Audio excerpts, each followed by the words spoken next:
It's 3 a.m. The house is silent. You're warm, you're tired, you're finally almost asleep. Nothing is wrong.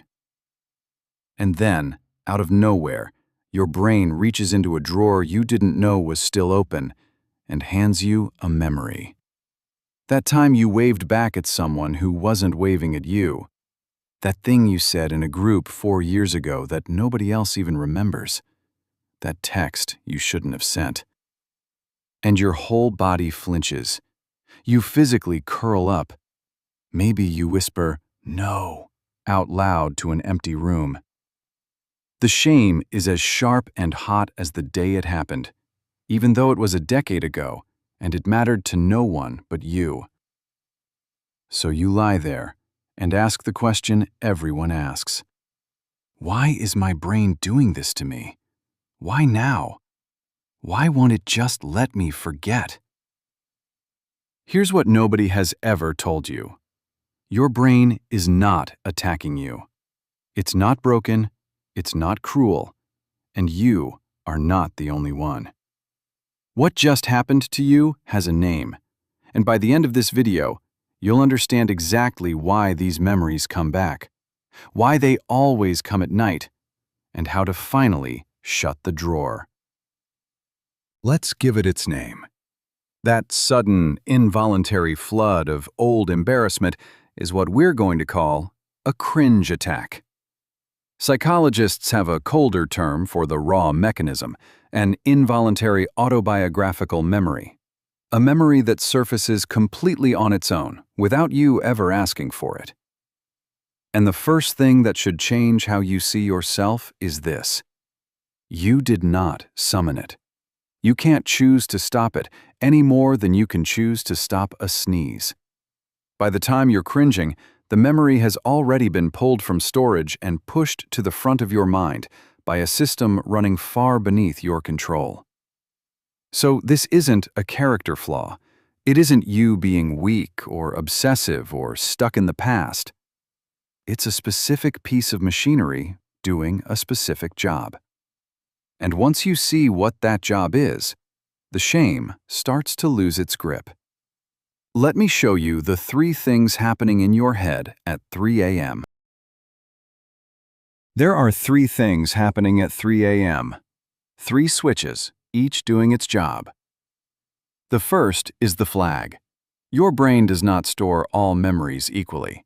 Every experience gets a priority label, and the thing that stamps something as high priority is emotion, especially social emotion.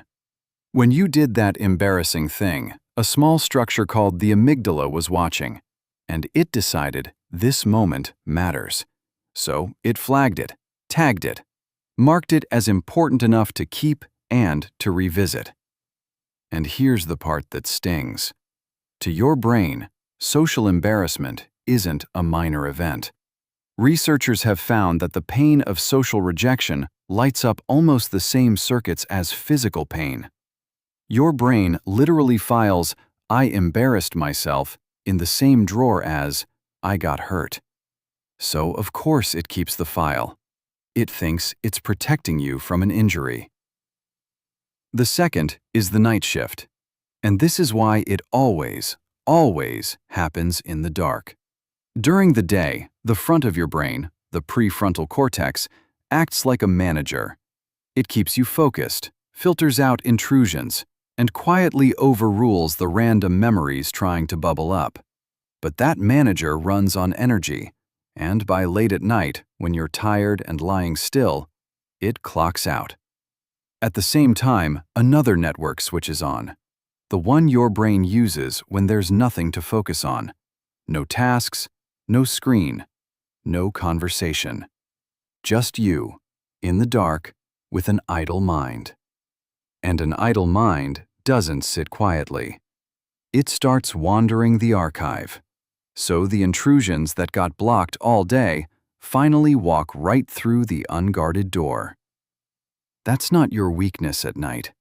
That's just your security guard going home. The third is the open loop. This is the deepest one. Your brain has a powerful bias toward things that feel unfinished. Psychologists call it the Zeigarnik effect. We remember incomplete tasks far better than completed ones. A finished task gets closed and forgotten.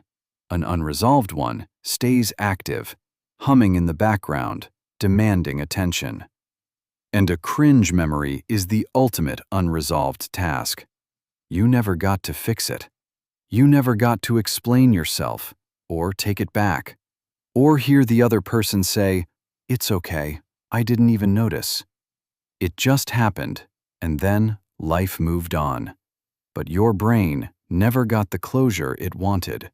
So it keeps the file open, like a browser tab that won't close. And every so often, in the quiet, it clicks back on it to try to finish the job. So, put the three together. The moment got flagged as a threat. At night, your editor goes offline, and the memory stays open because it was never resolved. That's not your mind malfunctioning. That is three systems, each doing exactly what it evolved to do. Here's the image I want you to hold on to. Imagine a night watchman, alone in a dark building, sitting in front of a wall of security monitors. Everyone else has gone home, and he keeps rewinding the same 3 seconds of footage over and over. A shadow near a door, a flicker on a screen, convinced there's a threat hiding in it. To an outsider, it looks absurd. The threat is you, years ago, mispronouncing a word at a dinner nobody remembers. But the watchman isn't crazy. In his job, a missed threat could be a disaster. So his instinct is to review anything that ever felt dangerous, again and again, just in case. That's your brain at 3 a.m. It is not tormenting you for fun. It is a loyal, overzealous guard, replaying old footage because, a long time ago, being embarrassed in front of your group genuinely was dangerous. The tape is old, the building is safe, but nobody ever told the watchman he can stop rewinding. So why would evolution build a brain that punishes you for a joke that landed badly in 2016? Because for almost all of human history, your survival depended entirely on your group. Alone, our ancestors died, from cold, from hunger, from predators. Inside the tribe, they lived, and the fastest way to get pushed out of the tribe was to damage your reputation, to be seen as foolish, untrustworthy, or strange. So a brain that obsessively reviewed every social misstep, that lay awake replaying, "Did I embarrass myself? Did that cost me my place?" was a brain that kept its owner alive. The cringe attack is the descendant of that ancient reputation guardian. It's not a bug. It's a survival instinct that outlived the danger it was built for. But I know this gift comes with a heavy cost. Because that guardian doesn't know the difference between a real disaster and a tiny, invisible slip. It fires the same alarm for both. So you lie awake paying, in shame, for moments that cost you nothing in the real world. Moments the other people forgot within minutes. And worst of all, you start to believe the replay is the truth.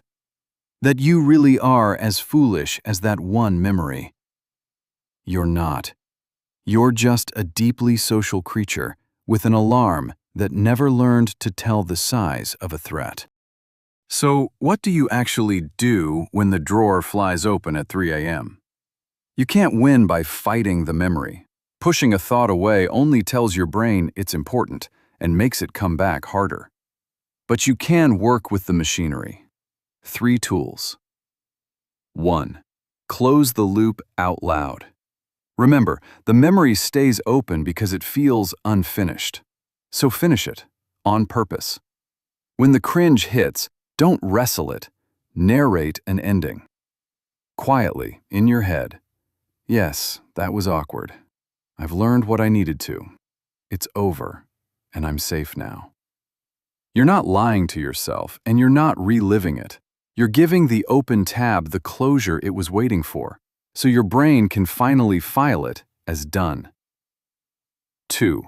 Run the reality check. Right now, try to remember the last time someone else did something embarrassing in front of you.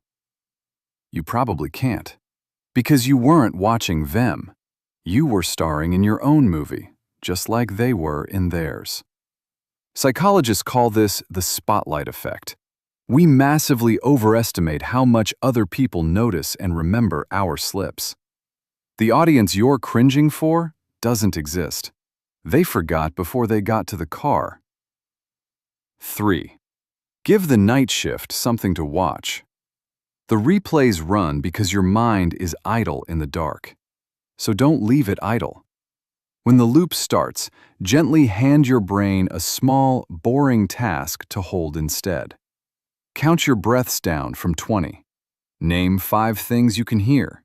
Or follow the quiet in and out of one slow exhale. You're not battling the thought. You're just giving the watchman a different, harmless screen to stare at until he settles. And if the same memory keeps coming back, write it down once during the day. Externalizing a loop is often the fastest way to let your brain stop holding it open.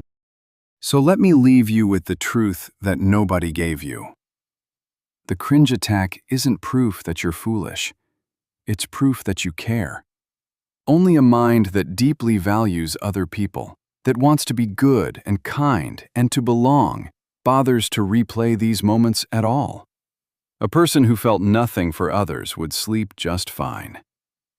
Your 3 a.m. replays are the quiet tax of having a conscience. You don't need to erase these memories, and you don't need to win the fight against your own mind. You just need to teach that old night watchman something he never learned. That the tape is old, the danger is gone, and he is finally allowed to rest. It won't happen in one night, but every time you close the loop instead of reliving it, every time you remember that no one else is keeping score, you are gently retraining a very old alarm. And slowly, the 3 a.m. drawer stops flying open. The building goes quiet, and you finally get to sleep. Now, if this felt familiar, there's a daytime version of the very same glitch.